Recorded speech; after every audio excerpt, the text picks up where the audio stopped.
Bonjour Marie-Laure. Bonjour Jérôme. Alors Marie-Laure, on est ici dans votre... on va expliquer pourquoi, pourquoi on vient parler sur Radio Sport. On est dans votre élément, le travail. Vous êtes professeur des écoles. C'est ça, ça fait plus de 20 ans que je suis professeur des écoles et j'enseigne à des petits de maternelle. Alors, on va parler sport évidemment. Moi, je vous ai croisé sur un triathlon, un des plus gros, plus difficiles triathlons qui existent, c'est le l'Ambreman. Et voilà comment je vous ai vu la première fois.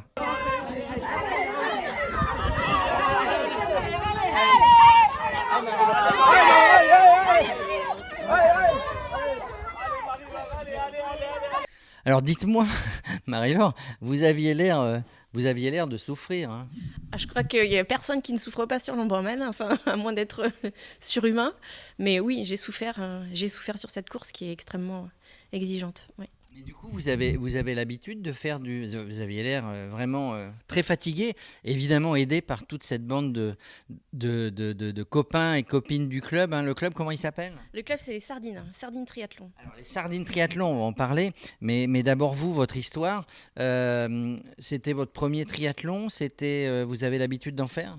Alors, je me suis mise au triathlon en 2020. Voilà, dans ce club qui est les Sardines, qui accueille tous les niveaux. Il y a des professionnels, presque des jeunes qui sont excellents. Et puis il y a des gens qui s'y mettent tardivement, qui n'ont pas forcément le bagage sportif. Voilà, mais c'est un club où tout le monde est accueilli. Donc j'ai réussi à m'intégrer dans ce groupe. Et grâce aux encadrants, aux entraîneurs, eh bien, j'ai réussi à relever ce défi. Voilà, pour vous répondre, j'ai pas beaucoup de triathlon à mon actif. Le premier que j'ai fait long, c'était le Ventoux-Man, voilà, pour lequel je m'étais préparée à peu près dans les mêmes conditions que pour celui-là. Et l'Ambreman, c'est le premier XXL. Mais du coup, bon, vous avez une vie active, vous êtes entouré d'enfants, vous avez vous-même des enfants. C'est compliqué ou ça a été quelque chose qui vous a aidé de faire du sport dans la vie, pour vous, de faire du sport et de faire ce sport intense, ça vous a aidé dans la vie de tous les jours? Alors, je m'y suis mise tardivement, donc j'ai 45 ans, je ne suis pas plus toute jeune. Mais pour vous répondre, oui, ça m'a aidée. J'ai commencé tranquillement avec de la course à pied sur Marseille, puis je me suis blessée à la hanche. Le médecin du sport m'a demandé de continuer avec du vélo. J'ai acheté un vélo premier prix, bas de gamme. Et puis j'ai une amie prof de sport qui m'a parlé des sardines, donc j'y suis allée comme ça, sans savoir trop ce qui s'y passerait. Et, euh, et mes enfants s'y sont mis avec moi, donc en fait c'est quelque chose qu'on vit ensemble. Et du coup, ça nous aide, oui, ça structure nos vies. On a notre vie dans la journée avec le travail. Et puis le soir, quand on se retrouve en famille, c'est autour des entraînements avec le club. Mais justement, j'allais dire, vous avez le temps, vous n'êtes pas épuisé au sortir d'une journée. C'est une maternelle, c'est une primaire ici? Maternelle. Maternelle. Donc vous n'êtes pas épuisé ou vraiment vous avez besoin de ça et s'il n'y avait pas ça, votre vie serait différente? C'est la magie du sport en fait. Quand on est fatigué, oui, on pourrait rentrer chez soi, se mettre dans un canapé. Mais en fait, faire du sport, enfin voilà, je pense qu'il y a des études scientifiques qui ont été faites, ça engendre une énergie et c'est un cercle vertueux en fait. Plus on fait de sport, plus on est en forme, plus on est résistant. Et puis je pense qu'il y a une réelle addiction. Addiction, voilà, c'est un Addiction. engrenage. C'est un engrenage, mais bon, entre faire du sport et puis aller se faire un Ambreman qui est pas facile ou un Ventoux-Man, c'est pas des plus faciles. Vous avez choisi presque le plus difficile. Alors, j'ai choisi, oui, mais c'est aussi une histoire de club en fait, parce qu'on est tous ensemble. Et puis notre mentor dans le club, c'est Jean-Marc, voilà, qui a à son active je ne sais combien d'Ironman, et qui, avec sa simplicité et sa gentillesse, réussit en fait à fédérer le groupe. Et en fait, je ne suis pas toute seule dans cette aventure. On a été là sur l'Ambreman, on était plus de 20, et on s'entraîne ensemble. Voilà, c'est quelque chose de collectif en fait. Donc seule, je ne pense pas que ça me serait venu à l'idée de faire Ambreman. Non, jamais j'aurais fait ça. Mais Jean-Marc, il dit, ah, cette année, on va faire l'Ambreman. Donc 1, 2, 3. Et puis, et toi Marie, tu fais je suis bien dans le groupe, j'ai envie d'être avec eux. Donc je vais faire l'Ambreman. Enfin, je vais essayer. Alors, elle a essayé, elle l'a terminé brillamment. Vous êtes finisher. Alors, je ne sais plus quelle position vous avez à l'arrivée. En TP9.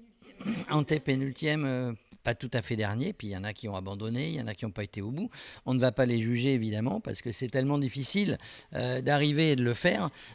Ça vous a nécessité, donc vous dites ça fait pas très longtemps que vous êtes mis à ces sports-là, mais ça a nécessité avant spécifiquement pour cet Ironman un entraînement très régulier, très spécifique, très suivi. Oui. Oui, oui, j'ai pris les conseils d'Anthony, qui est l'entraîneur du club et qui peut aider plus spécifiquement si on fait appel à lui. Donc j'avais un plan d'entraînement. Chaque jour, j'avais quelque chose à faire. J'avais une journée de repos par semaine dont je profitais bien. Et chaque jour, j'avais sur Ido, c'est une application, le contenu de l'entraînement, soit la natation, soit le vélo, soit la course à pied, soit deux sports dans la journée. Et je me conformais à cet entraînement qui a débuté 9 mois avant la course. Qu'est-ce qui a été le plus difficile pendant cette... alors bon, évidemment, le moment arrive, le jour J, on se jette à l'eau, hein, c'est au propre comme au figuré. Qu'est-ce qui a été le plus difficile pendant ce... Rappelez les distances, tiens, Marie-Laure, sur un Ironman. Alors les distances, il y a 3,8 km de natation, mais c'est pas fortant la distance, mais c'est le fait de partir de nuit qui est le plus... anxiogène, je trouve, parce que voilà, tout est noir. Alors il y a bien un petit canoë avec sa petite lumière, mais en fait il y a des professionnels qui sont là, et les professionnels nagent évidemment extrêmement vite, donc le canoë va à la vitesse des professionnels, donc on se retrouve très rapidement dans le noir. Voilà, donc 3,8 km de natation, 188 de vélo avec l'Isoar notamment. Il est beau l'Isoar. Et magnifique, mais bon, en voiture peut-être encore plus, non je plaisante. 188 de vélo et ensuite un marathon, 42 km dans l'Embrun. Du coup, évidemment, c'est un sport très complet, on ne va pas le redire. Qu'est-ce qui a été le plus difficile pour vous? Nager plutôt la nuit, la natation? Pourtant, une sardine, logiquement, hein, vous vous occupez du club des sardines de Marseille, une sardine, normalement, nage bien. Non, c'est pas la natation. La natation, on est au début, on est motivé, frais. Ce qui a été difficile mentalement, c'est de me dire que j'avais les barrières horaires en permanence qui frôlaient le bas de mon dos et de me dire si tu vas pas plus vite, tu vas être arrêté. Et je voulais pas être arrêtée. Je me suis trop entraînée pour.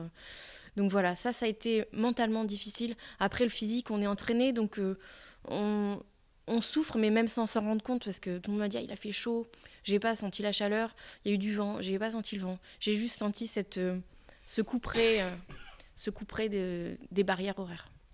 Et alors, du coup, maintenant, vous avez été encouragé par tous les potes du club. Il y en avait sur le vélo, il y en avait qui étaient en train de courir quand vous étiez encore sur le vélo, mais il y en avait tout autour qui vous ont poussé. Moi, j'ai trouvé ça vraiment formidable.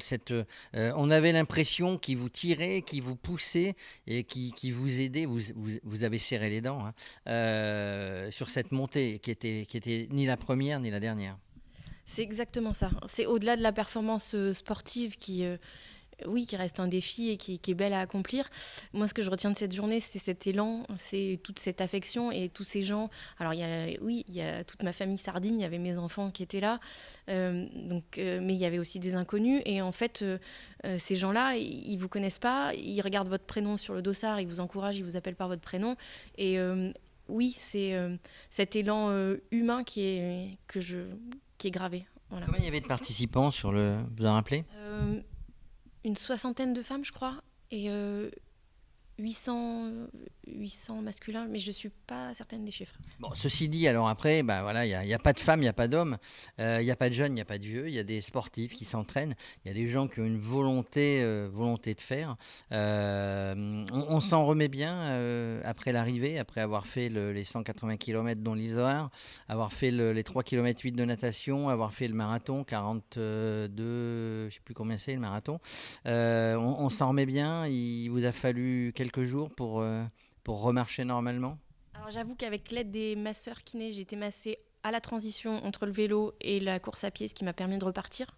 Donc cette aide-là, et à l'arrivée, pendant une bonne demi-heure, je pense, voilà, je pense aussi à la préparation kiné avant la course, voilà, le corps était bien préparé.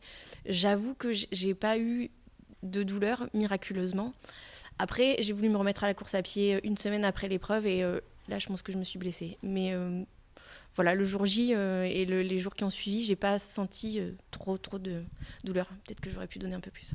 En gros, tiens, racontez-moi dans la vie d'un triathlète ou d'une triathlète, quand on finit ces 180 km de vélo, qu'est-ce qu'il faut pour repartir pour un marathon? Qu'est-ce qu'on se dit?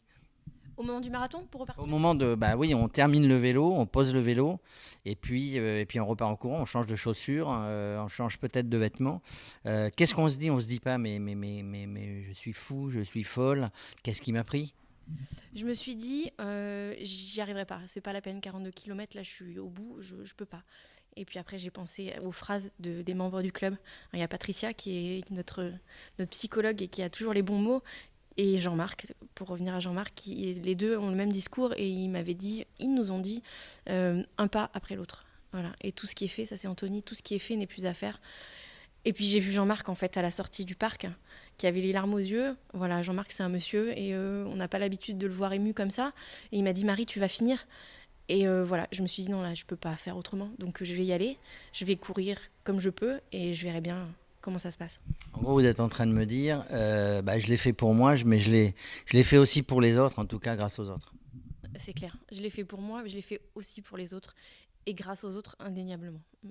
Vous avez envie, Marie-Laure, de repartir là bientôt? Alors pas dans les 3 jours évidemment, il y a la rentrée scolaire, on prépare tout là pour les enfants. Vous avez envie, vous vous êtes mis dans la tête de vous préparer pour un autre triathlon? Oui, c'est la folie du club. En fait, on est à peine arrivé qu'on a envie de repartir parce qu'on a vécu des choses extraordinaires. Voilà, donc humblement, modestement, on va se remettre au sport parce que tout ce qui est durement acquis est aussi très rapidement perdu si on ne l'entretient pas. Voilà, on a tous des projets dans le club. Il y aura un Ironman pour ceux qui le décideront, certainement en Suisse. Je ne suis pas certaine de m'aligner sur un Ironman tout de suite. En revanche, j'ai l'Alpe d'Huez, pourquoi pas, le long de l'Alpe d'Huez. Mais oui, une fois qu'on a mis le doigt dedans, on n'a pas envie de s'arrêter. On reprend un peu de force, mais dans la tête, ça y est, c'est lancé, grâce à vous, grâce au club. Justement, parlons du club. Alors, c'est Sardines. On viendra faire un petit reportage pour voir tous les gens des Sardines, les gens dont vous me parlez, Jean-Marc et tous les autres. Donc, ce club, c'est quoi? C'est le club de triathlon de Marseille? Oui, c'est le club dans lequel je suis rentrée, les Sardines, et c'est la devise du club, et ça se confirme, c'est plus qu'un club en fait, c'est une famille. Voilà, Vous savez que c'est un slogan en foot, puisque Marseille est une ville de foot. Más que un club, plus qu'un club, c'est à Barcelone, le club de Barcelone, si vous suivez un petit peu le foot. Ça veut dire quoi? C'est plus qu'un club, más que un club? ça veut dire que quand on a des soucis dans la vie quotidienne qui n'ont rien à voir avec le triathlon, on sait qu'il y aura toujours une Sardine qui sera là pour nous aider. Et voilà, on se retrouve en dehors du club. Et il y a des liens qui ont été créés qui dépassent le sport, qui ont été créés grâce au sport. Voilà, il y a les enfants des triathlètes qui sont au club, les mamans, et même les mamans qui ne font pas de triathlon viennent avec nous en stage. Voilà, c'est vraiment la famille avec une majuscule. Oui, c'est ça, c'est une vraie famille. C'est le cas, ou ça devrait être le cas de tout club. On sait que les gens sont pris, mais effectivement, il y a quelque chose qui me vient à l'esprit, c'est de dire, il y a sa famille, le lien du sang, mais il y a aussi sa famille dans une association, sa famille dans le travail. Et là, donc vous êtes en train de nous dire, c'est pour ça que ça m'intéresse pour Radio Sport, que c'est une vraie famille. Nous, on viendra voir cette famille des Sardines. Peut-être qu'à un moment donné, on va nous demander de faire un triathlon. Alors, moi, je peux plus, mais c'est ça, et je sens bien dans avec une pointe d'émotion quand vous en avez parlé, que vous avez eu avec ce club des Sardines, votre deuxième famille. Et pour sa famille, c'est ce que vous disiez précédemment, on a envie de se dépouiller, c'est ce que vous avez fait, c'est ce que vous faites tous les jours. C'est exactement ça, oui. Et on vous accueillera avec plaisir, on vous montrera le sens de l'accueil à la mode Sardine. On vous attend avec impatience. Merci Marie-Laure, je vous souhaite un peu de repos, une bonne rentrée, et puis on se revoit sur d'autres événements sportifs. Merci et bonne continuation à tous avec la joie du sport.